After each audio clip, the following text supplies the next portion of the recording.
আমি সজীব ওয়াজের জয় বলছি।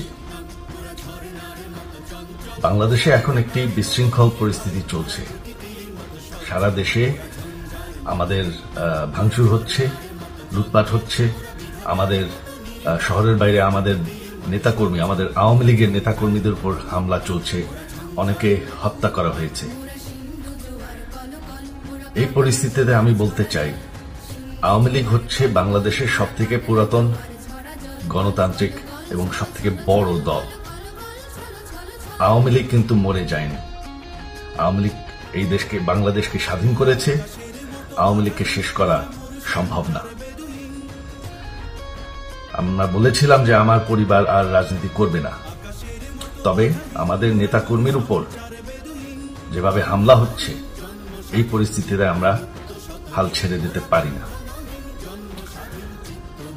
বাংলাদেশে যদি গণতন্ত্র, নতুন বাংলাদেশ গড়ে তুলতে হয়, আওয়ামী লীগ ছাড়া সম্ভব না। আওয়ামী লীগ হচ্ছে সবথেকে বড় দল। আওয়ামী লীগ কোথাও যাবে না, আওয়ামী লীগ শেষ হয়ে যাবে না। আওয়ামী লীগকে শেষ করা সম্ভব না। আওয়ামী লীগের নেতাকর্মীদের আমি সবাইকে আহ্বান জানাচ্ছি যে আপনারা সাহস নিয়ে দাঁড়ান। আপনারা একা না, আমরা আছি। বঙ্গবন্ধুর পরিবার কোথাও যায়নি। আমরা আপনাদের সাথে আছি। দেশকে, আমাদের নেতাকর্মীদেরকে, আওয়ামী লীগকে রক্ষা করার জন্য যা প্রয়োজন আমরা করতে প্রস্তুত।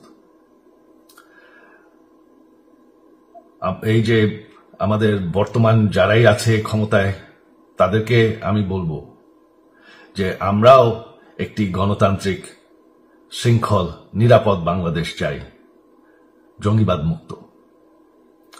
তার জন্য আমরা সবার সাথে আলোচনা করতে প্রস্তুত।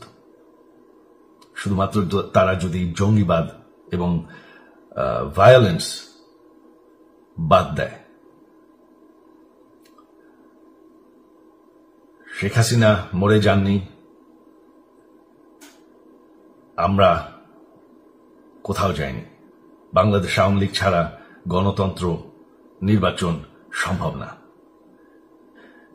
এই বলে আমি আমার কথা শেষ করছি। জয় বাংলা।